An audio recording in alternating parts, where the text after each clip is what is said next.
So guys, I know this isn't the perfect backdrop to the topic we're going to be talking about, but you know, there are a lot of people out there who think they know a lot about diesel engines and what makes them run, what makes them fail, problems they have, and what they consider a reliable engine, what they consider an unreliable engine. And then there's folks that actually know a lot about diesel engines because they work on them.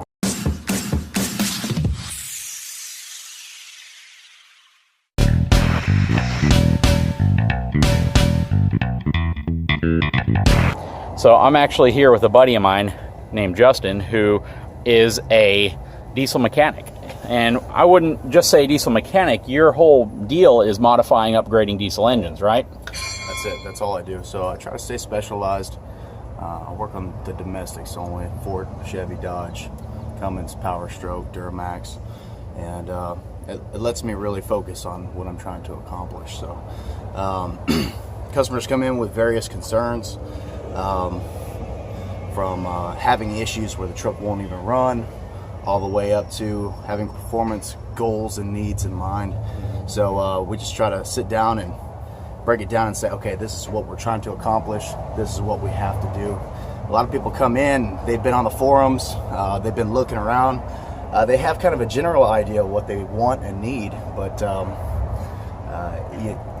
there's a lot of misinformation out there. So I try to interject my experiences with what they're trying to do, and we put together a good package for their goals. So I have a question for you. So when you look at Ford Powerstroke engines, especially the 6.0 and the 6.4 from the early 2000s to mid to late to 2000s, what's your take on these engines? Are all of them that you find, even if you find, let's say, a low mileage 6.0 engine at a dealership that doesn't look like it's been ran hard, even though there's really no way of telling until you get into it, what's your take on these engines? Are they all going to fail? Are they all going to blow up on people? Or, are there things people can do to them? Or are they okay for a while stock? Well, that's something that you have to ask yourself about any vehicle, of course. So anytime you're buying a used vehicle, that's a concern. Has it been maintained? What did they do to it? Did they have a lot of problems? That could be true to any vehicle, especially diesel. But as far as the 6.0 Powerstroke, the 6.4 Powerstroke, they do have their own problems. I feel that there are resolutions to all those issues, and it all comes down to how a vehicle is maintained. Now the problem is, now we're looking at vehicles made 03 through 07, 03 through 2010, basically, on 6.0s and 6.4s, and there are people out there that don't know what they're doing that work on vehicles. So you got to factor in, hey, who's been working on this thing up until the point that I got it? So the problem is that what I see when I go into them, people leave stuff loose, stripped and broken bolts. A lot of hands have worked on it. So that's what really makes people. Over time, there's been people who aren't qualified to work on these vehicles that have been creating an even worse condition for anybody else to come along and actually, do a repair. A simple, basic repair can actually be set back hours because of a strip or broken bolt that they just discovered. So, no, of course, there are like going back to it, there are some fixes for your common issues, coolant loss due to stretched head bolts and blown head gaskets, EGR cooler failures. There's quite the support in the aftermarket for all those modifications that need to be done to make these trucks what people throw around this term all the time, but bulletproof. Bulletproofing is basically there's a way to break it down for you. It doesn't necessarily mean that you have the bulletproof brand parts in your vehicle.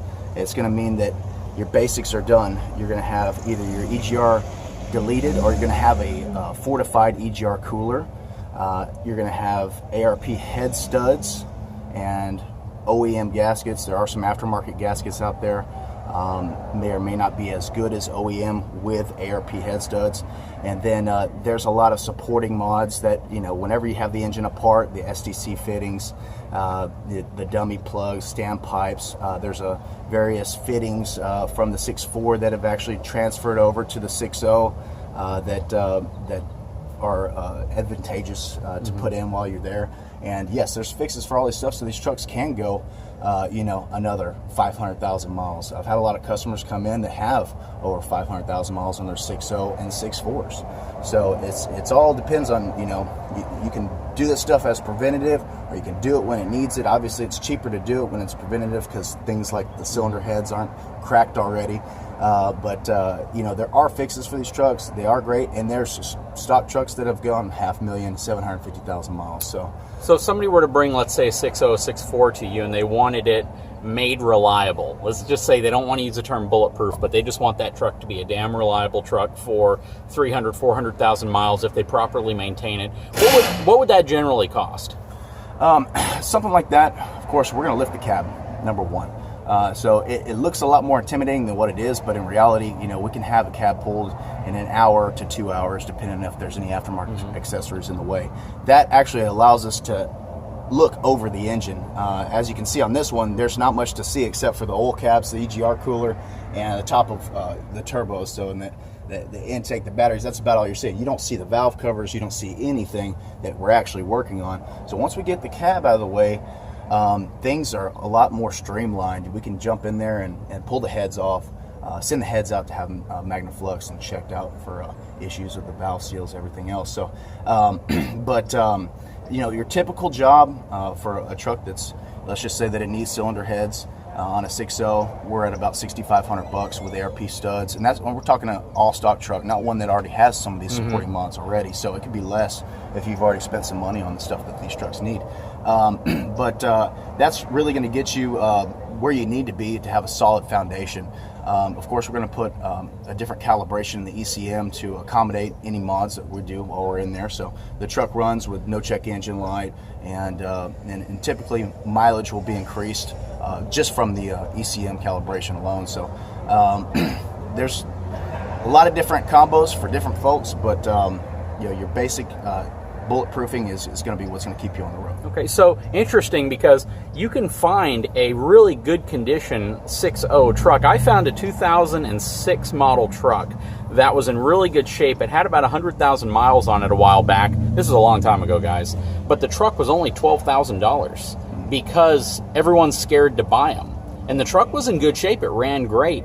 And if I put $6,000, $7,000 on top of that to make it more reliable, I've still probably saved versus buying maybe a Cummins or a Duramax truck with low miles, or that people perceive to be more reliable just because of the type of engine that's in it. So when everything's said and done, you could buy some of these older 6.0, 6.4 trucks, do the work to them, and still probably be at about that same price point as buying another truck that you perceive to be more reliable. Now, when it comes to newer trucks, because I've made a video on this where I said, what is the best diesel engine you can buy?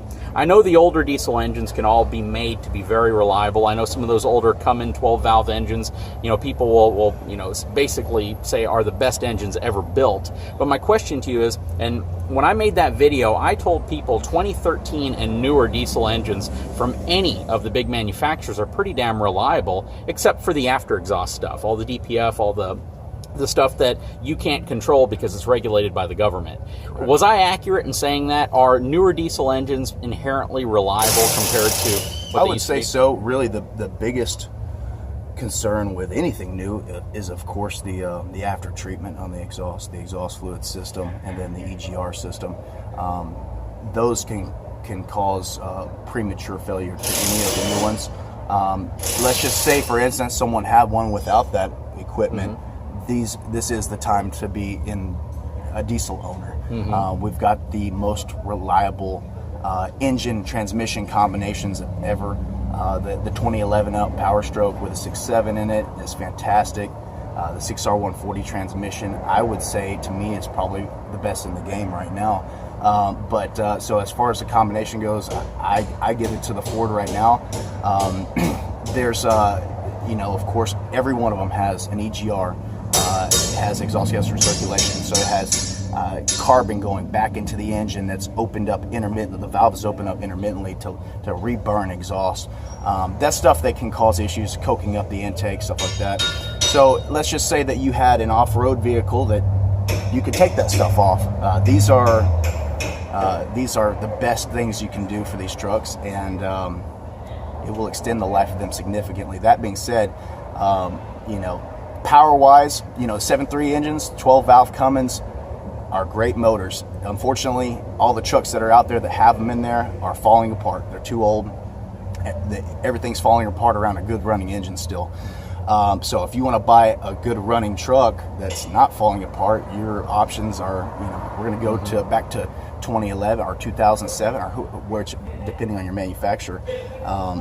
You know, there's a lot of different years, but if you want something new and reliable, then, well, to get reliability, we kind of have to get rid of the stuff that's choking them out. But the combinations on these trucks now, they've really got them figured out. You know, even the Cummins has come a long way. They've actually changed very few things over the years, but the things that they have changed, well, aside from the way that they appear and the interiors on those trucks has gone really through the roof. But the Cummins is probably the least changed out of all of them. The Duramax, well, now is the L5P. That is a whole different deal. They finally made some big changes on that one. It's still a 6.6, but everything is different. The Powerstroke has been very consistent since 2011. Very few changes to high pressure pump and the turbocharging system. But no, to get back to your question, yeah, now's the time to be a diesel owner if you were ever worried about something, because really, even with all the emissions intact, you're going to go 200,000 miles in these trucks. Save for maybe you know, a couple bad apples. The Dodge has a problem with an SCR that's not really doing them very well. I know they're working on that, and they're taking care of their customers on getting those SCRs updated so they're not plugging up. But now's the time. If you want to be able to obtain any kind of mileage while towing, you don't have an option but to go to a diesel. You're not going to be able to tow 15 to 20,000 pounds with a gas motor and get anything more than 5 miles a gallon.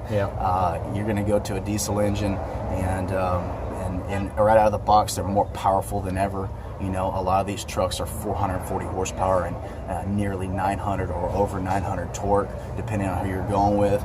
And it's just amazing the way that a stock 2017 pickup will perform versus a completely turned up 7.3 or 12 valve that has $8,000, $9,000 dumped into it.